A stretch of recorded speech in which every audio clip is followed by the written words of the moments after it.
Hello everybody, നമ്മളിന്ന് ഒരു Friday ഒരു ലീവ് എടുത്ത് വേറൊന്നുകൊണ്ടുമല്ല, പാസ്പോർട്ട് റിന്യൂ ചെയ്യാനുണ്ടായിരുന്നു.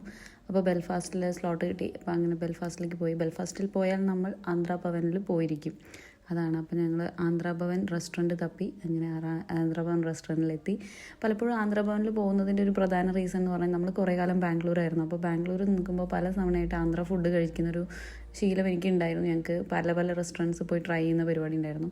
അപ്പോൾ ഇവിടെ ആന്ധ്രാഭവൻ വന്നു എന്ന് പറഞ്ഞപ്പോൾ ഭയങ്കര ഹാപ്പി ആയിരുന്നു. അതുകൊണ്ട് അവിടെ ചെല്ലുമ്പോൾ ഒരു ബാംഗ്ലൂരിലുള്ള ലൈഫ് ഓർക്കാനും കൂടെ വേണ്ടിയിട്ടായിരുന്നു അവിടെ പോകുന്നത് പലപ്പോഴും. കഴിഞ്ഞ പ്രാവശ്യം പോയപ്പോൾ ഓർഡർ ചെയ്ത മാംഗോ ലസ്സി വീണ്ടും ഞാൻ ഓർഡർ ചെയ്തു. എനിക്കത് ഭയങ്കര ഇഷ്ടപ്പെട്ടിട്ടുണ്ടായിരുന്നു അന്ന്. പിന്നെ ഗോങ്കുര കറിയും പിന്നെ ഗാർലിക് നാനും നമ്മൾ ഓർഡർ ചെയ്തു. വലുതായിട്ടൊന്നും കഴിക്കേണ്ടെന്ന് ചോദിച്ചു. പക്ഷേ പിന്നെ എനിക്കിങ്ങനെ വന്നതല്ലേ എന്ന് പറഞ്ഞിട്ട് ഞാൻ വെറുതെ മസാല ദോശയൊക്കെ ഓർഡർ ചെയ്ത് കഴിക്കണ്ടായി. ഫുള്ളൊന്നും കഴിക്കാൻ കൊണ്ട് പറ്റിയില്ല. അത് കഴിഞ്ഞപ്പോൾ നമ്മുടെ നെക്സ്റ്റ് ഡെസ്റ്റിനേഷൻ ഡെക്കാത്തലൺ. ഏതായാലും ബെൽഫാസ്റ്റ് വരെ എത്തി. അപ്പോൾ ഡെക്കാത്തലണിലൊന്ന് പോയിട്ട് വരാം. അതും ഈ ബാംഗ്ലൂർ ഓർമ്മയാണ്. കാരണം ഞങ്ങളുടെ വീട് ഡെക്കാത്തലണിൻ്റെ തൊട്ടും അടുത്തായിരുന്നു. അപ്പോൾ ഇടയ്ക്കിടയ്ക്ക് ഡെക്കാത്തലൺ പോകുന്നൊരു സ്വഭാവം ഉണ്ടായിരുന്നു അന്ന്. അപ്പോൾ അവിടെ പോയപ്പോൾ എന്തായാലും 2 സ്വിം സ്യൂട്ട് എടുത്തു. എന്തായാലും നമ്മൾ സമ്മറാണ്, ഇപ്പോൾ ലൈറ്റൊക്കെ വന്നു.